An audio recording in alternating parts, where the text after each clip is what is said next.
Election के दिनों में दफ़ा 144 नाफिज हो जाए? देखें, जब ऐसे हालात आ जाएं तो ये pre poll rigging, political engineering और किसी भी एक सियासी जमात को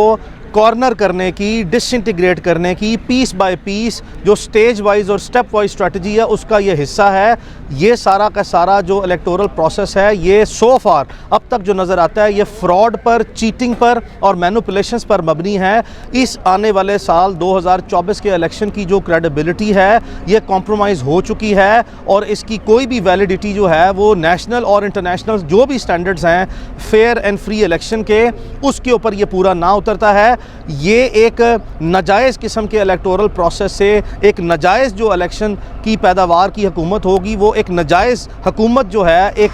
आलूद ज़्यादा हुकूमत जो है वो कंसिडर होगी। इन हालात में ना ही तो है ये जमहूरियत की साख बहाल होगी, ना ही पाकिस्तान के इदारे अपनी साख बहाल करेंगे और आवाम में जो इनका पब्लिक कॉन्फिडेंस है, जो पब्लिक ट्रस्ट है वो ऑलरेडी ख़त्म हो चुका हुआ है। मियां साहब, आप इमरान रियाज खान साहब को अदालतों में रिप्रेजेंट करते रहे हैं। इस हवाले से आप जिस बिल्डिंग में आज मौजूद हैं यहाँ पर काजी साहब ने नाम लेकर कहा था कि इमरान रियाज खान साहब को कोई मसला है तो वो हमारे सामने खुद हैं, तो आपने इस हवाले से क्या मशवरा दिया इमरान रियाज खान? साथ ही उम्रे की रवानगी के लिए वो जाना चाह रहे हैं, उस पर थोड़ा आपका टू फोल्ड क्वेश्चन है। आपने इमरान रियाज जिस वक्त बाहर आया था, मैंने इमरान रियाज खान के साथ एक पॉडकास्ट भी की थी, एक फॉर्मल इनफॉर्मल कॉन्वर्सेशन की थी, उसमें भी इमरान रियाज ने यह वाज़ह किया था कि जिस दिन हमें इस तरह अपने अदालती और अदलिया के इदारों पर अपना एतमाद इस तरह होगा कि ये इंडिपेंडेंस के साथ अपने फ़ैसले करें और वो फ़ैसले सिर्फ करें नहीं बल्कि आवाम में ये तासुर भी नज़र कि ये वाकई आज़ाद फ़ैसले हैं और उन फ़ैसलों की रोशनी में अगर जो हो पब्लिक के नुमाइंदे की या किसी पब्लिक के रिप्रेजेंटेटिव की या किसी पब्लिक के सिटीज़न की ये जिस वक्त ये कॉन्फिडेंस अपने इदारों पे आ जाएगा तो इमरान रियाज भी फौरी तौर पर सुप्रीम कोर्ट आएगा। मैं जवेरिया सदीक साहिबा जो शहीद अरशद शरीफ मरहूम की बेगम साहिबा हैं उनको भी रिप्रेजेंट करता हूँ। मेरे ऑफिस में शाजिब मसूद साहब, बैरिस्टर साहब, भुट्टो साहब हम कॉमनली रिप्रेजेंट करते हैं। हमें उस केस में अब तक जितना इंसाफ मिला है वही हमने as a case rule precedent set करते हुए ही इमरान रियाज के केस के एक्सेप्शनल सर्कमस्टेंसेस, हॉस्टाइल सर्कमस्टेंसेस को एनालाइज करना है और उसको बारीक बीनी से जायज़ा लेना है। हमने महज दरख्वास्त बाजी से जो है वो अपना शौक़ पूरा नहीं करना। जब हमें ये 100% एतमाद होगा कि ये इंसाफ होगा नहीं होता हुआ नज़र भी आएगा और सिर्फ कमज़ोर नहीं बल्कि ताकतवर के ख़िलाफ़ भी इस मुल्क में फ़ैसले होना शुरू हो जाएंगे। यकीनन जो है वो इमरान रियाज अदरवाइज़ अगर हमसे हमारी लिटमस टेस्ट करके बोनाफाइडी लेनी है तो हम जब भी कोई मुअज़्ज़िज़ अदालत including the supreme court of Pakistan बुलाएगी, ऑब्वियसली हमने अदालत में ना कभी आज से पहले हक़ाइक़ छुपाए हैं और ना कभी छुपाएंगे। दूसरी बात इमरान रियाज के उम्रे की है। इमरान रियाज एक आज़ाद शहरी है, उस पर किसी किस्म की कोई गदगन नहीं है। उसका PNIL यानी कि provisional national identification list, passport control list, exit control list में नाम रखने की कोई वजह नहीं है। यही वो एडमिनिस्ट्रेटिव मेयर्स हैं जो कि आपको नज़र आते हैं कि किसी भी शहरी को आज़ादी राय का जितना हक़ आपके सामने दिया जा रहा है और उसको रोकने के लिए जितने इक़दामात किए जा रहे हैं उसकी ये क्लासिकल एग्जांपल है। बहरहाल इमरान ने अब लाहौर हाई कोर्ट में एक पिटिशन फ़ाइल की है for the removal of the name. उसके फ़ैसले का इंतज़ार करें। उम्मीद है इंशाल्लाह इमरान अपनी फ़ैमिली के साथ अपने बेसिक राइट्स, फंडामेंटल राइट्स को एक्सरसाइज करते हुए वो उम्रे की ज़िम्मेदारियाँ और फ़राइज़ सर अंजाम कर सकेगा। Thank you. काफ़ी हो गए हैं, बाकी हमने दूसरे सेक्शन में आना फिर देख लेना। रोज़ाना तो नहीं मिलते ना मेहर कानूनदान सर लास्टली ये बता दें कि तहरीक इंसाफ से बल्ले का निशान लिया गया है लेकिन जमात का नाम नहीं लिया गया, तो कहा जा रहा है वो जमात का नाम लिख सकते हैं आज़ाद की जगह। मगर दूसरी तरफ ये भी कहा जा रहा है कि अगर वो पाकिस्तान तहरीक इंसाफ का नाम लिखेंगे तो बल्ले का निशान नहीं है तो फिर वो आज़ाद भी नहीं रहेंगे। तो ये क्या टेक्निक? देखें, मेरी आज़ाद कानूनी राय में जिसको पाकिस्तान के जो लीगल ज्यूरिस्ट हैं वो वास्टली जो है वो हम एक कॉमन कलेक्टिव विजडम को शेयर करते हैं। ये जो इलेक्शन सिंबल का सुप्रीम कोर्ट में फ़ैसला आया है ये पाकिस्तान की तारीख़ का मुतनाज़िया तरीन जो है वो फ़ैसलों में से एक गर्दाना जाएगा और इस फ़ैसले की रूह से जो तबाही, बर्बादी जमहूरियत और इलेक्शन के जो प्रोसेस पे आई है इसके इंतहाई दूरस्त नताइज होंगे। ये एक it's in my opinion it is not a good president. मैं फ़ैसले पर जो है वो अपनी राय दे रहा हूँ। It is a bad president for the rest of the judges of or the Supreme Court or for the future judgments to follow such precedent, because इसने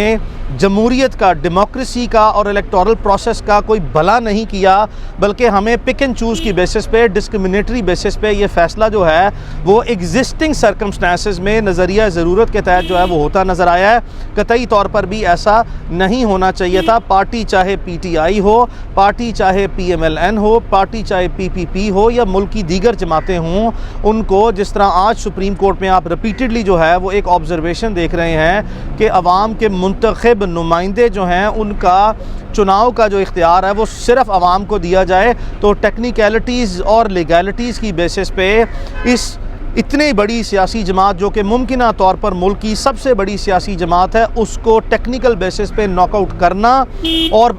तमाम की तमाम जो है उसकी पॉलिटिकल एक्टिविटीज़ और आने वाले इलेक्शन में उसके पॉलिटिकल कॉन्सिक्वेंसेस को जो डैमेज, डिटीरियरेशन और जो पैरालाइज किया गया इस जजमेंट के तहत, it is very unfortunate, this should not have been done in the first place. खबरें आ रही हैं सुप्रीम कोर्ट इजाज़त भी दे रही है। एक नुक्ता जो सुप्रीम कोर्ट ने उठाया है कि किसी को इलेक्शन लड़ने से इलेक्शन कमीशन कैसे रोक सकता है, तो अवाम का फैसला है। सुप्रीम कोर्ट ऑफ पाकिस्तान में आज जितनी भी हेयरिंग्स हुई हैं उन तमाम फ़ैसलों के ख़िलाफ़ जो कि लाहौर हाई कोर्ट के फुल बेंच ने दिए हैं, डिफरेंट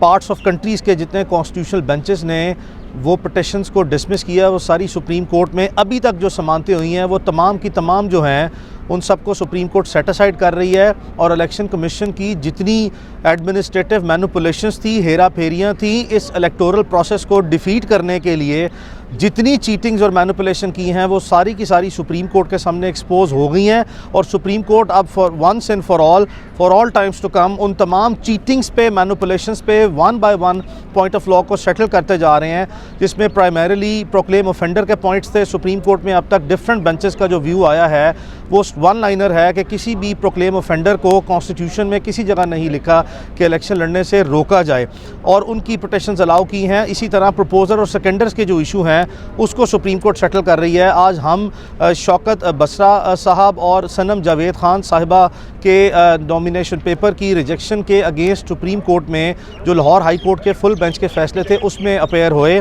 ऑनरेबल बेंच ने जो प्रीलिमिनरी हेयरिंग की हैं और सबमिशंस अब तक ली हैं उसमें उनको सुनने के बाद इलेक्शन कमीशन को स्ट्रेट अवे टाइम दिया, नोटिस दिया, और इलेक्शन कमीशन की इस्तदा पे कि अब उसमें थोड़ा सा टाइम दे के इलेक्शन कमीशन से इंस्ट्रक्शंस ले लें उसको दोबारा हेयरिंग को रिज्यूम करने का 1:45 यानी कि तकरीबन 2 बजे जो है वो टाइम दिया है। उसमें one question of law primarily है कि किसी भी जो कैंडिडेट है उसको जब सेक्शन 60 सब सेक्शन 2B की रिक्वायरमेंट में कोई ऐसी रिक्वायरमेंट नहीं है जो कि बाद अज़ां एक रूल 51 ऑफ इलेक्शन एक्ट की अमेंडमेंट के थ्रू जो रोल कभी नोटिफाई नहीं हुआ उसको बेस बना के जॉइंट अकाउंट यानी कि किसी भी शख्स का कैंडिडेट को अपना इलेक्शन एक्सपेंस का एक्सक्लूसिव अकाउंट या एग्जिस्टिंग अकाउंट जो है वो डिक्लेयर करना होता है। तो यहाँ पे शौकत बसरा साहब ने और सनम जावेद साहिबा ने अपने जॉइंट अकाउंट्स यानी कि शौकत बसरा साहब का फैमिली के साथ और सनम जावेद साहिबा का वालिद साहब के साथ जो है वो अकाउंट उन्होंने डिक्लेयर किया। तो ये एक लीगल प्रोपोजिशन है which is a case of first impression before the supreme court of Pakistan. इसी की फर्दर डिटेल हेयरिंग जो है वो अब 2 o'clock जो है वो सुप्रीम कोर्ट ने रखी है, और हम इंशाल्लाह इंतहाई अच्छी जो अभी तक प्रीलिमिनरी सबमिशंस दी हैं या जो प्रीलिमिनरी ऑब्जर्वेशंस है सुप्रीम कोर्ट की उससे इंतहाई मुतमईन है, और बहुत अच्छे की उम्मीद जो है वो इंशाल्लाह हम तवक्को कर सकते हैं 2 बजे हेयरिंग के बाद। इलेक्शन कमीशन आज कोई ताख़ीरी हरबा अपनाना चाहती थी और डिलेइंग टैक्टिक्स वक्त ज़्यादा मांग लिया गया था, ये क्या डेवलपमेंट थी? एक तरफ सुप्रीम कोर्ट ऑफ पाकिस्तान में इलेक्शन कमीशन का